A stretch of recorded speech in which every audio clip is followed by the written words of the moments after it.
marketing. Marketing is one of the most important ways that you can drive revenue for your business, and it ties into finances. So definitely go to that one. I'm so excited to be here to host this workshop for you all. This will be super interactive. Like Kara said, please just put your questions in the chat. I check every other slide. I want to hit on the things that you've asked about. I have the handful of questions that people submitted ahead of time, which we'll address, but ask away. Don't worry, you won't be interrupting. As Kara said, I'm the founder of Penny Finance. My background is I spent 10 years on Wall Street at Goldman Sachs, investing and building tech platforms. And then, when COVID started, I made the leap, quit my job, started Penny. We are an early stage tech startup here in Boston. I live in the South End. Our goal is to make financial advice accessible to women. And the reason is because there's this huge ass wealth gap that we're staring at. You hear about the pay gap, especially this month with Women's History Month and Equal Pay Day. You hear about, women make 80 cents to $1 a man makes, but very few people are talking about the wealth gap, which is, how much you have saved in your bank account, how much your net worth is. Women are on track to retire with 30 cents to every dollar a man has, and that is not okay. And so at Penny, we're super, super, super focused on how women can build wealth.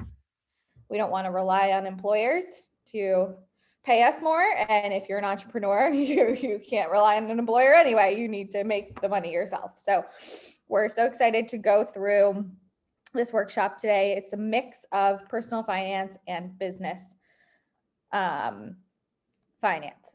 So first things first, before we get into, I'm going to go over the 5 money secrets that you need to think about, whether you're a new entrepreneur, a current entrepreneur, or you want to be an entrepreneur. But before we do that, I always believe in doing interactive things. We built this money quiz that's very, very short, free, 3 minutes. You put in a few pieces of information about yourself, 9 pieces, and it spits out to you the 2 financial numbers that we care about: the time until you're debt free and what your net worth will be when you're 65 if you don't change a thing, based on what you have in your accounts today, what you're saving today. And the reason we built this is the world tells you, especially women, to grind, save every dollar, strict budgeting, cut this, cut that, but that's not how you grow wealth. The way you grow wealth is by paying off your debts and growing your net worth through investing. And so if you want to get to the quiz, you might have already taken it because I know Kara sent out a link earlier. You can take a picture of this flow code. It'll take you to Penny's site.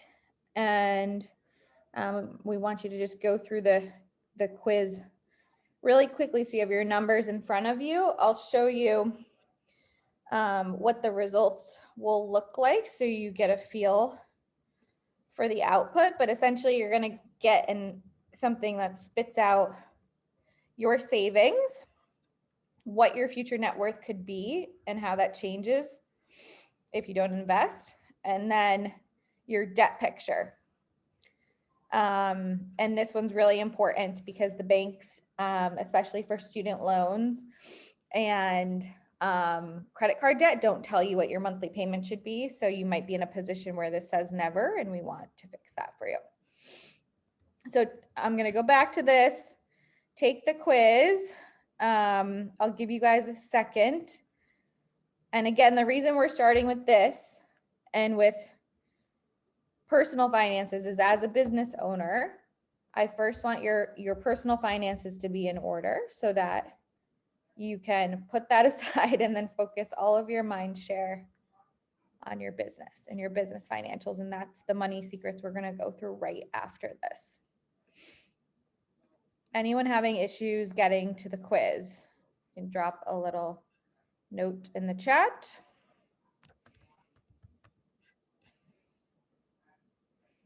And I'll give everyone a minute or so to get their data in. And if you don't know exact numbers, we get this question a lot, like, oh, I don't really know how much I'm saving every month. You can put in estimated numbers. This is supposed to be a tool, an interactive tool to help you understand your money. You can take the quiz over and over again. You can go back and put in the real numbers later. But it serves as a tool to sort of simplify finances for you and give you a picture of, you know, what are these two big things that are going to drive wealth for you.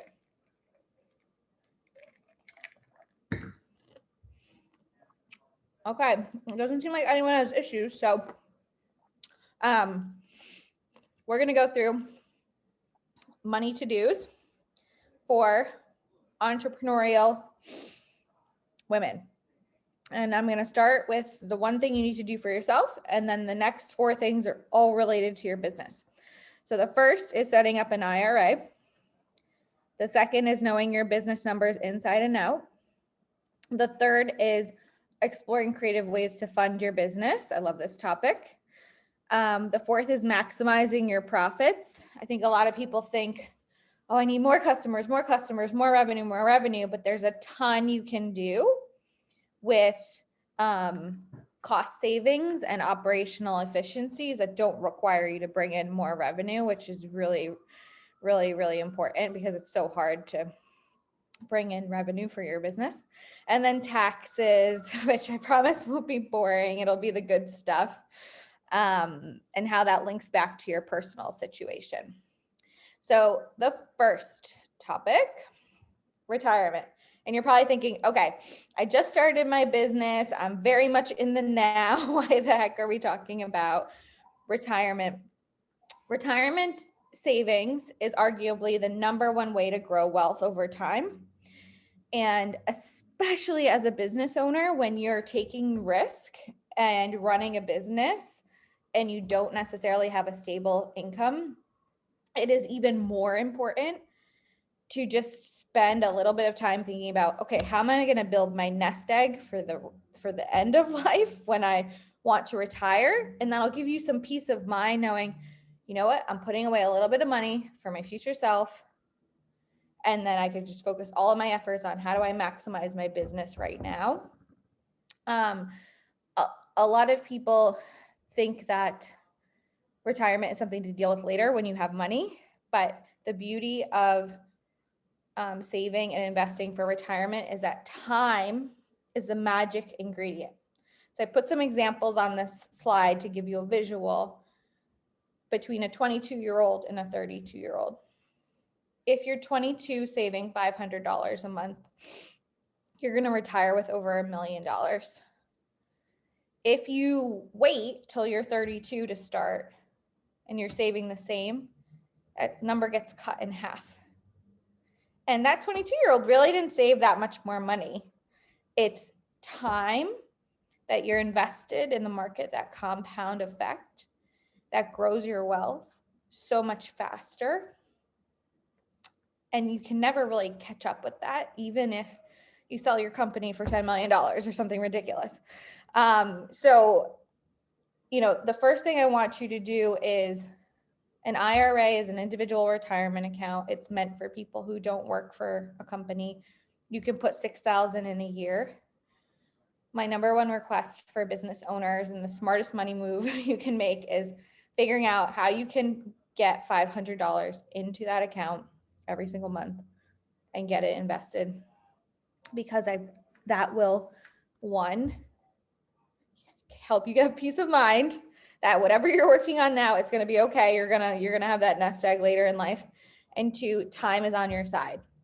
So the earlier you do it, the better. And I'll go back to the quiz for a second. You can see how things change. You know, this tool we built, if you lower the amount you're putting in and increase the amount, some of you might have, you know, old 401ks from companies that you worked at, so you might already have money in your account. You might find, actually, I have this from corporate America, that's $200,000. If you save nothing, you might be set.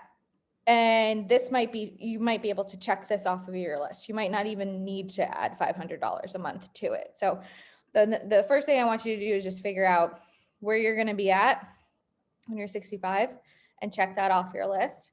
I would rather you do this than put a strict budget together, because this is what's going to move the needle more than anything. So I'll pause there for a second. Let's see if we have questions. I have a question. Yes. Do you have any guidance as to how someone could begin researching what the best IRA is for them? Like, you know, there are so many different providers of IRAs. Are there any tools out there that help you choose the right one for you? Yeah, no, that's a great question. We get this question all the time. I don't necessarily have a favorite. I usually go with whatever bank you have your money with right now. Usually is just easier, so you can see everything in one place. If not, there, you know, the big banks like Bank of America, Chase, Fidelity, those are like the classic traditional, but you will invest the money yourself. Or there's this new concept of robo-advisors that do the investing for you. So these are players like Guideline or Betterment. Any of them are good. Any of them are trustworthy. It's more about if you're interested in investing and want to invest yourself versus having someone do it for you. And so that's a module in Penny that we offer is, you know, you put in like, you know, your personality, where your accounts are right now. We spit out to you what we think the best move is for you in terms of should you go to a robo-advisor or a traditional bank. But I'd start with, you know, whoever you bank with now. And the one thing I would look for is if they charge a fee. You don't want to pay fees to anybody.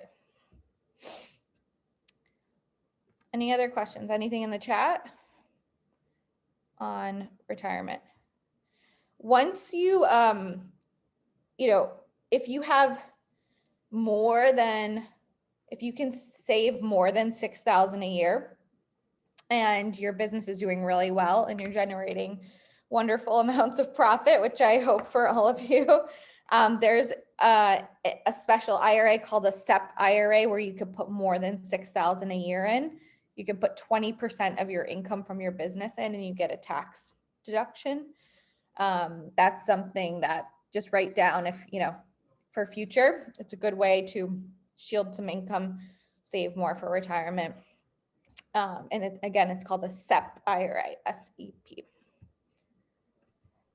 It looks like there was one more question about IRAs. Yeah. Elsa asked, what is your opinion on a Roth IRA versus a traditional IRA? Great question. If you're young, if you're under 30, Roth all the way. Roth is tax-free when you retire. So say you're 22, you did this your whole life, $500 a month, you end up with 1.5 million.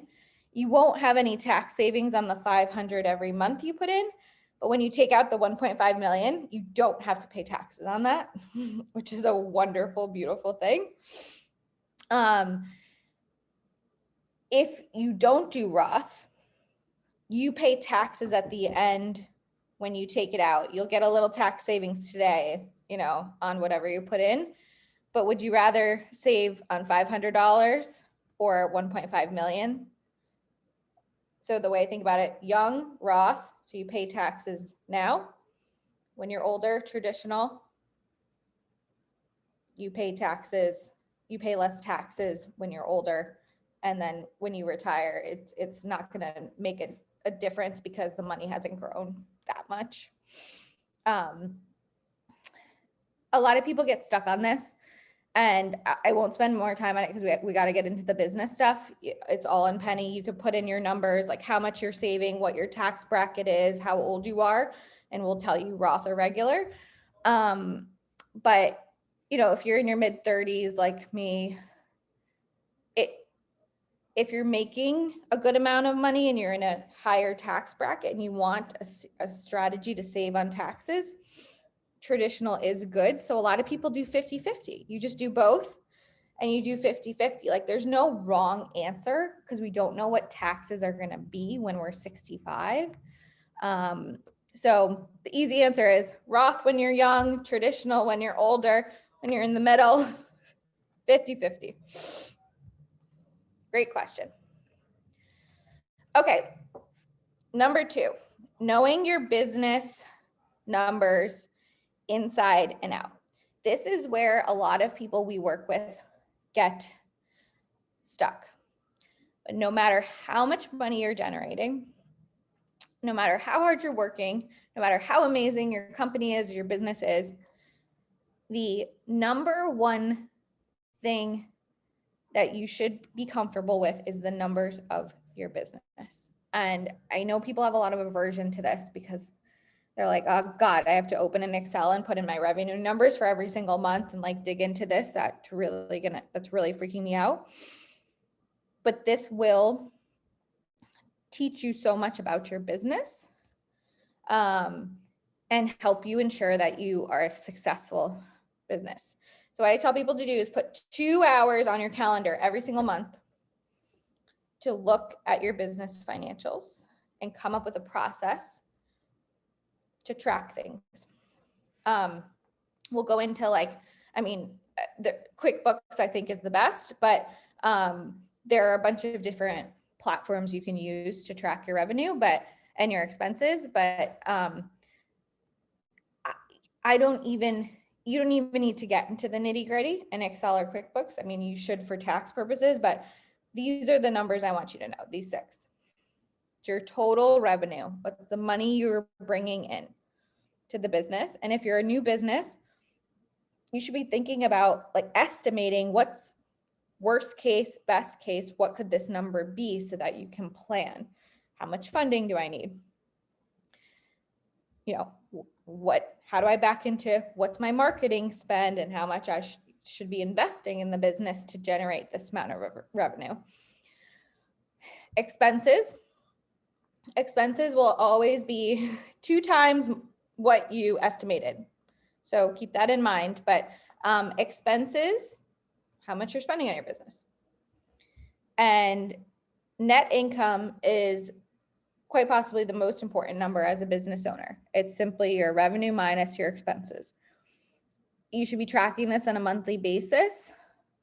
You should be tracking how it changes with different things that you do with different seasons. It depends on the business you're in. Like if you're in a food business, it's very important to track expenses because you have cost of goods sold.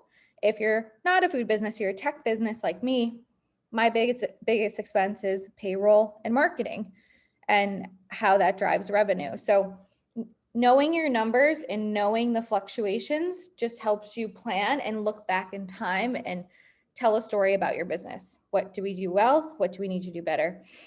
I see a lot of people who they just have a bank account and everything goes to that one bank account. And they look at the end of the year and they're like, oh, I have $5,000 sitting left in there. Did I do good? I don't know. So I want people to track revenue, expenses, and net income on a monthly basis. And then the 3 metrics that you should be focused on: profit margin. Profit margin is your net income divided by your revenue. Your cost of goods sold if you're selling a product. And this is the portion of expenses that you spent to make your product. I don't know, maybe you sell art. That was one person that submitted a question, or someone submitted a question. They're a gardening business. Okay, you sell gardening goods. What are the cost of those goods? Not including marketing, not including accounting, permits, etc. And divide that by your revenue and payroll. How much are you spending on your people divided by your revenue? For every industry, there's benchmarks for what's good. I want people to do research around what are the benchmarks for your industry In the food industry, for example, profit margin should be 40% or higher. Cost of goods sold should be 25% or lower. And payroll should be 10% or lower. That's just an example. You can find all of this Googling, but you can also create the benchmarks for yourself, because at the end of the day, you want to be profitable. You want to have cash money in the bank at the end of the year. And the only way you can do that is smart planning and tracking of what, your revenue you brought in, what you're spending your money on, and what's left over at the end of the day. And this is how you can look and see, oh shoot, my cost of goods sold is 70%. Am I not charging enough for my product? Or have costs just gone way up for my product, and what do I do? Or maybe your cost of goods sold is really low, but your payroll is like 50%. Well, do I really need this many people to run my business? These are, if by just looking at these 6 numbers, it tells a story about your business. And these might be foreign things to people, but they're the most important metrics. And once you get comfortable with it, it helps you just be a better business owner and make decisions about your business. Pause there. I see a question. Nope, that was the Roth question. Any questions on, and this is also called your P&L, profit and loss statement. If you're using a tool like QuickBooks, it automatically creates most of this for you.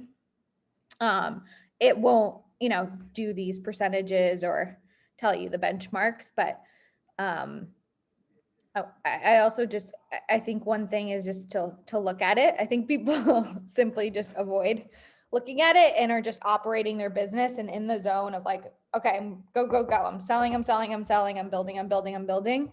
I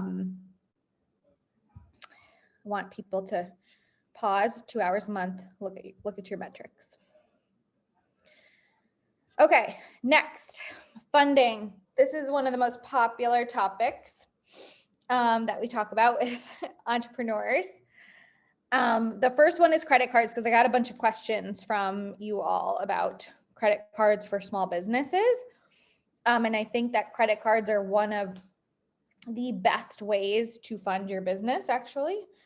The first thing is there's very few business credit cards out there. Very, very, very few. There's only 3 that are big: Silicon Valley Bank, Brex, and OpenSky, and they don't offer really high credit limits. I would recommend opening them so you can start building the business credit for your company. But just keep in mind that you can't really bank on a business credit card. You are going to have to take out personal credit cards that are personally guaranteed by you that impact your credit score. This is just the world of funding right now. If you're going to use a credit card, there are tons of other options for funding, which I'm going to go over in a second. But if you want a business credit card, a lot of times, like even Amex, it's linked to your personal social security number. So just keep that in mind. You should still always have a separate credit card for your business. It's just easier to track expenses and whatnot. But unfortunately, there's very few business credit cards out there, but these are the 3 that I see a ton of. Personal credit cards. There's so many out there. The hot ones are Citi, Simplicity, Bank of America, Amex, and Discover. One thing to know on Amex has this new feature where you can have a flexible credit limit. So as you spend more money and you keep paying it off, they will keep increasing your credit limit. And this is really good for a growing business. Usually credit limits don't change unless your income changes. So that's a good feature of the Amex card. 0% cards. I don't know if you all have heard of these, but I put some example numbers under these 2 credit cards just for the sake of this presentation. If you do not pay off your credit card, you're going to get charged, 18 to 30% interest by a credit card company. And that could cost you thousands of dollars.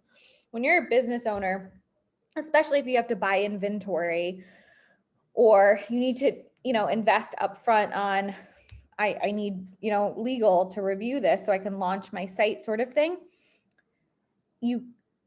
I don't want you using a credit card to fund that unless it's a 0% credit card, because you're going to pay ridiculous interest. It's going to hurt your credit score. It's not going to be good. There are so many 0% credit cards out there right now. You can literally just Google it and like hundreds will come up. A 0% credit card temporarily gives you a card with a credit limit that's not going to charge you interest for a year or two. It's really, really good as one, a way to fund your business in the beginning, or two, just for somebody who's like inventory heavy. I work with a ton of businesses that they need to buy in bulk inventory in April to open up, but then they start making revenue in May and June and can pay them off. So it's really like a 2-month gap. 0% credit cards are great tools for something like that, where you just temporarily have a gap in funding and you need some sort of tool to help you, get over the line. Just remember, put into your calendar when the 0% ends, because it ends and it reverts back to these 22% numbers. And we don't want you paying that. I see a question. What's the benefit of having a business credit card? Is it mainly for tracking purposes? How do I know when it's time to get one in addition to my personal? So the benefit of a business credit card is you are not personally liable for the debt. So say you have a Silicon Valley Bank credit card with $10,000 credit limit. In the business name, God forbid something happens to your business and you can't pay that off, you are not responsible. You personally, as the founder, are not responsible for paying that off. It also starts building your business credit. So over time, you can have a bigger credit limit for the business. And again, it's not personally guaranteed by you. So it's really just separation of, the business liability. If you're paying it off every single month and you're not using this as a funding strategy, you're simply using it to pay your expenses and you pay it in full every month, it doesn't matter. You don't necessarily need a business credit card. You can use a personal. Obviously personal is like it impacts your credit score. The business credit card does not impact your credit score. Great question. I will just also chime in here. Rachel, I would go back to last month's webinar, Getting Legally Legit, because in that webinar, we also talk about the benefits of getting business accounts and business credit cards in relation to when you have an LLC, and making sure you don't have that personal liability when it comes to your banking. It's on the LLC, not on you personally. For example, if you get sued. So definitely go back and listen to that one. If you just go to the event page on Boston Women's Market for the workshop series, the recording will be down at the bottom, so you can access it at any time. Yeah, that's a great point. Yeah, it's all about liability. And the hard part is there's just so few options for business credit cards out there. You can get a business credit card with like Bank of America, Citi, Amex. We have them for penny. So it's in the company's name, but it's linked to my social. So for separation of assets and for clarity and for like being legit, as Kara said, which is a great term, that's still okay, but you're still liable at the end of the day because it's linked to your social. So that's really the difference. Okay. Next two little tips on this, especially if you're using personal credit cards. Even if you pay off your credit card in full every month, your credit score, one of the biggest drivers of your credit score is that you're using less than 30% of your credit limit. So say you have a credit card that has a $10,000 limit, you should really only be spending $3,000 on it. If you spend more, if you spend the full $10,000, even if you're paying it off in full, auto pay every month, you know, perfect, it might drop your credit score a little. So keep that metric in mind with your business planning. And the way you can get your credit limit up is simply you log into these credit card sites and there's a button to update your income, update it every quarter. You know, hopefully your business is growing and you can update your income every quarter, but that'll immediately adjust your credit limit up. And like I said, with Amex, they have that new feature of when they see you consecutively paying it off, they'll increase the credit limit just magically for you. Okay, other funding. So that's credit cards. That's like everyday stuff, and then 0% credit cards to bridge the gap. Other ways to get funding for small businesses. This is very much small business specific. For women, there are so many grants out there. I linked an article to my Medium page. I just posted like 3 different links to almost 100 grants that you can apply for. Go get that money. It's free money. You don't have to pay it back. There's another cool thing. If you're building something that's very innovative, you can get what's called R&D tax credits back from the government. Something to look into, free money. Some other more traditional ways to get funding for your business: purchase orders. Make sure you take, you know, if you're a company that is, you know, building things or creating things, you sell furniture, you sell art, what have you, take deposits up front from customers so you don't have to, you know, use your own money to pay to make things. Small business loans are super popular right now because interest rates are very low. You can get a 3% or 4% small business loan. Potentially, they're going to look for a couple years of financials. So if you're a brand new business, this might be tough, but if you're an existing business, I recommend going to the SBA or credit union and looking at small business loans. The next is something very new that Stripe, QuickBooks, PayPal, and Shopify came out with. If you are somebody that collects revenue from PayPal, or you have a Shopify site online, or like Penny, we use Stripe to collect our subscription revenue of our business. They have these new capital programs where based on how much revenue you're bringing in through the platform, they will give you a loan on that amount. So it's a unique, new, interesting way for you to get some startup capital if you need more money to fund your business, to grow your business, you know, open a new store, what have you. And then the last idea is crowdfunding. There's a site called Start Engine where everyday people can invest in your company at increments of like $20. It's an alternative way of getting, you know, if you don't want to get investors or go get a big loan in your name or the business name, you could potentially go the crowdfunding way. It's a really interesting model. And also, you know,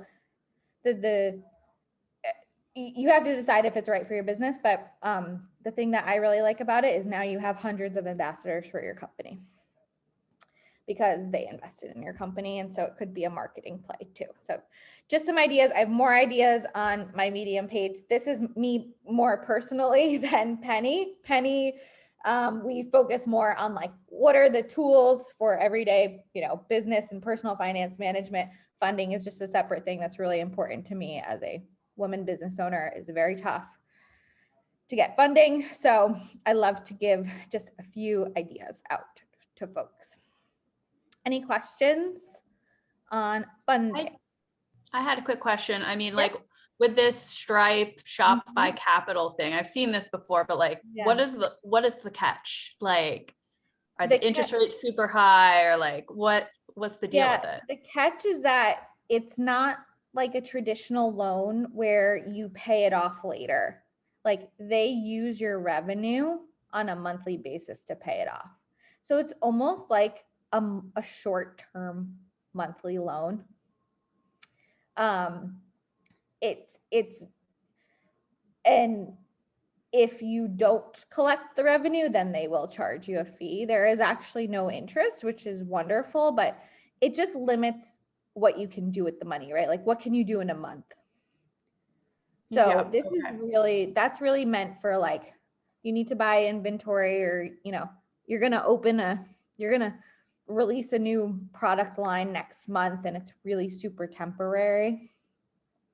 That's how they get you. So, I would just think that through a little, because your cash flow is immediately taken from you the next month potentially, and you could there's just like no that grace cash period flow. necessarily. Yeah.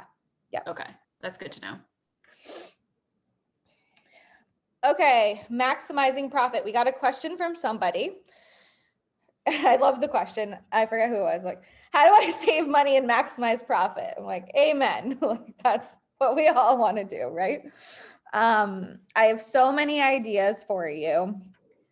The one that I had mentioned when we were talking about knowing your numbers is do a pricing analysis of your business.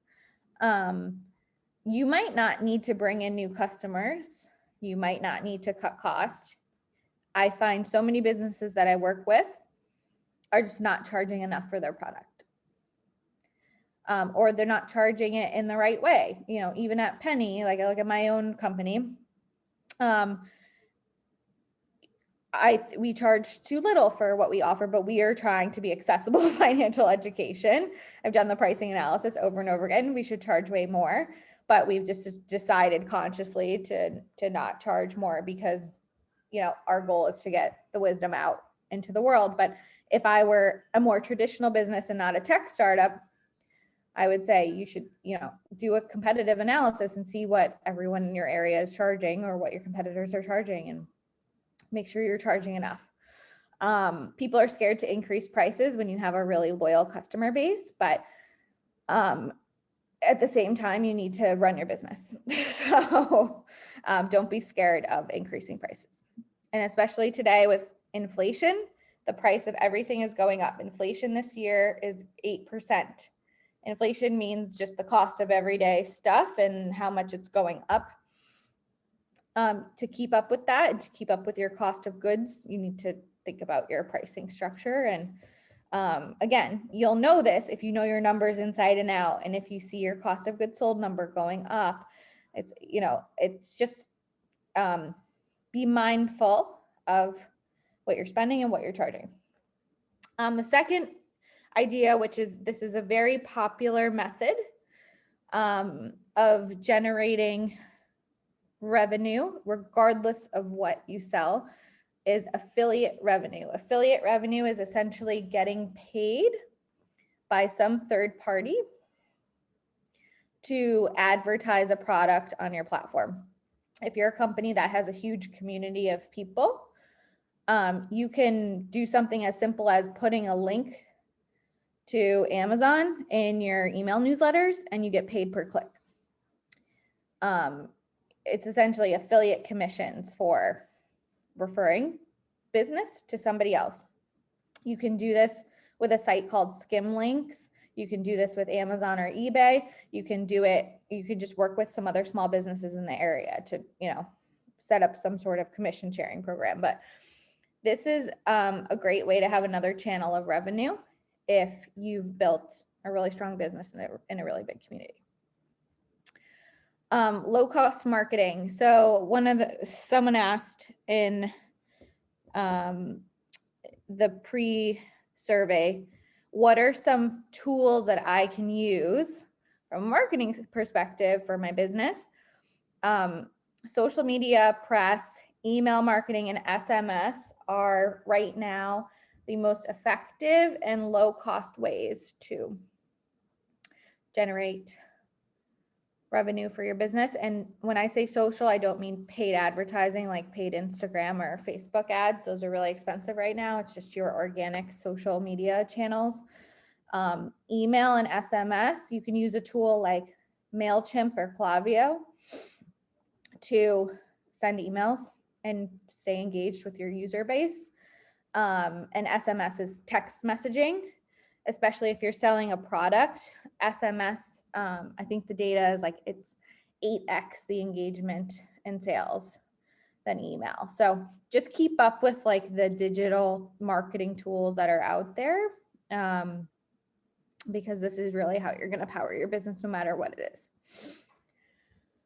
A couple other, I won't go through all of these, but you know, figure out if you sell products, your low cost products where you're generating the most profit, lean into those versus the ones where, you know, it might be 70% cost of goods sold on a product versus like something else is 20%. When you know your numbers, it helps you figure out your strategies for your business and how to maximize profit. Leasing equipment, buying in bulk, leveraging interns, or even there's a ton of these micro internships out there where you can get free help from students, especially in Boston. There's so many schools here where you can get free help essentially for your business. You can get your payroll numbers down, will maximize your profits. And then I would say the last thing is be careful not to spend all of your money on accountants and lawyers because they're very expensive. Use QuickBooks and LegalZoom and all of the wonderful, amazing new tech tools out there. They will help you. You don't want to spend $2,000 on a lawyer for something when you can draft the document in LegalZoom for $50, right?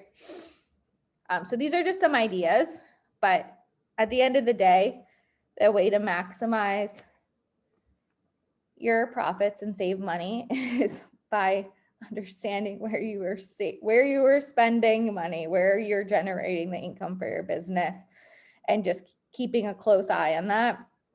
It's tough because sometimes you are just so focused on doing more that it's hard to spend time looking back at all the data. So you're going to hear me say this like 5 million times this whole session, but you gotta get comfortable with the numbers and stay close to them, and it will tell you the story for what you need to do. Questions from people?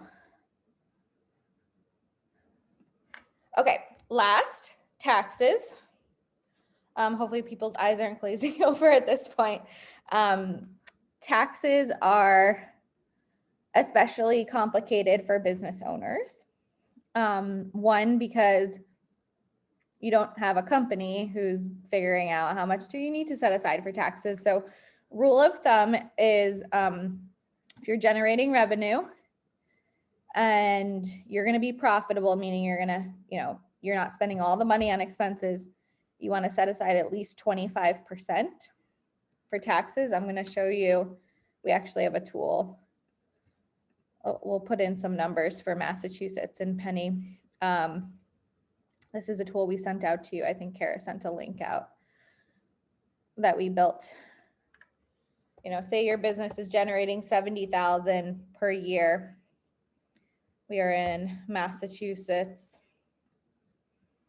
You can put in, we'll just say the business has 50,000. I'm just going to put as total expenses, but we have in here all of the, most popular expenses and the things you can deduct. Oh, this is per month. Let me get it. Federal's 22%, Mass 5% on this example. Based on what you're spending every month, we give you an estimate for what you should set aside every quarter for taxes. We recommend just having a separate bank account for this, and you sweep that cash in there. You don't want to spend it on the business, right? Because then you're just gonna have a big ass tax bill the next year. You're gonna need to figure out where to get that money. And you might need to pay quarterly taxes if you don't have enough deductions that you're pushing through to shield this income. So this gets a little tricky, right? The way to think about taxes is I'm generating X income. I'm spending X on my business, but you can also push through a ton of personal tax deductions, which is not necessarily, you taking money out of the business, right? Like you might have your car and you put gas in your car every day to go to meetings. Like you can push that through as an expense. Your home office, meals, medical expenses if it's over a certain amount. So why we built this is it's hard to just say you made X and you spent X and this is what you owe on taxes and this is how much you should set aside. So we like people to use this tool to sort of figure out, well, if I'm pushing through 60,000 of my own personal expenses, then I probably don't have to I don't have to pay quarterly taxes or set aside money. Phew. But if you don't have those deductions, you're going to want to be setting aside this money and potentially paying quarterly taxes so that you don't get penalized. Questions on that? Can you give any guidance as to whether people can find out whether they have to pay quarterly or not, or they're approved for annual? You'd have to talk to an accountant. It's so hard because one, it's dependent on the structure of your business. Are you an LLC? Are you an S Corp? Are you a C Corp? It's also dependent on if there's multiple co-founders, who owns what, which expenses you're pushing through. I would say, so always talk to an accountant, but also tools like Stripe, like for us at Penny, Stripe flags to us when we need to pay taxes by state. Like some of these tools have evolved so much over time. It's become really, really straightforward. And for us, we haven't, breached the threshold on anything. And I'm not sure if PayPal or Shopify have this. They might, but I would just double check with an accountant. And unless you are a self-employed freelance contractor who's, just sending out an invoice for your goods and getting it back, you should have an accountant. Just because you have to file a business return and a regular return, and it just gets complicated. So this is meant to be a tool just to help you plan for the numbers. And always talk to an accountant. Please, please, please. I'm not an accountant. Tell you the money moves, but I cannot file your taxes. Okay, and then the last thing I want to say, because this comes up a lot. We love tax deductions. We love pushing them through. We love shielding our revenue. We love not paying a lot of taxes, but keep in mind how that impacts your ability to buy a house. When you file taxes, even if your business crushed it and you generated 200,000 or whatever, 500,000, $1 million, it's whatever you report on your tax return as your adjusted gross income, which is essentially what the business brought in minus the deductions. Your business might have made 100K, but your adjusted gross income on your tax return, what you're paying taxes on, is only 29,000. That's what somebody uses to qualify you for a mortgage.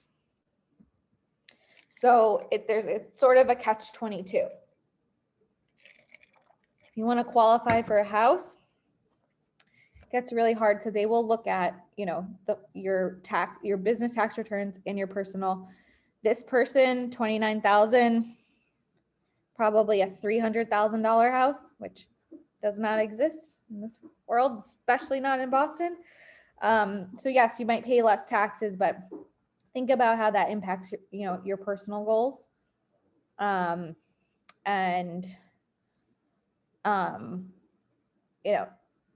might be okay to pay more in taxes and not push some tax deductions through if your goal is, I need to buy a house in the next 2 years and I want to qualify for a mortgage. you need to prove what number, a certain number. And we have a tool in Penny that you can go through for home buying that backs into, okay, I want to buy a $500,000 house. What is the income that I need to prove? And these sort of like,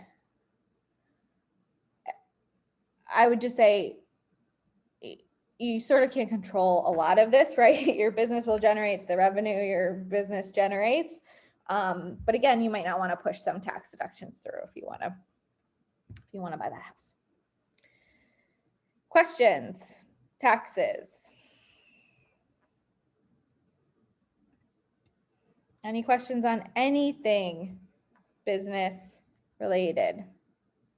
Personal finances. And again, you can unmute yourself to ask a question or put it in the chat, whichever you'd like.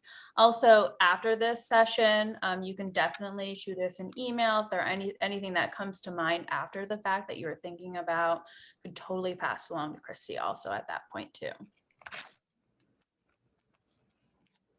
I mean, this is great. This was great information today because, like you said in the beginning, like makers, business owners, we're so in the nitty gritty of actually doing and making our product that making yourself set that time aside to just go into QuickBooks, or like we use FreshBooks, for example, just go in and categorize all your expenses and tag them with different, allocations and things like that. It's like, could be intimidating. And it's like one of the least favorite things that I know I don't necessarily like doing. But it's just so essential to figure out where you stand, right? It is, really is. I have a question. I'm an artist, and I'm wondering if you could kind of give me some ideas about what the cost of goods would be, because I have an idea, like what should I include in that?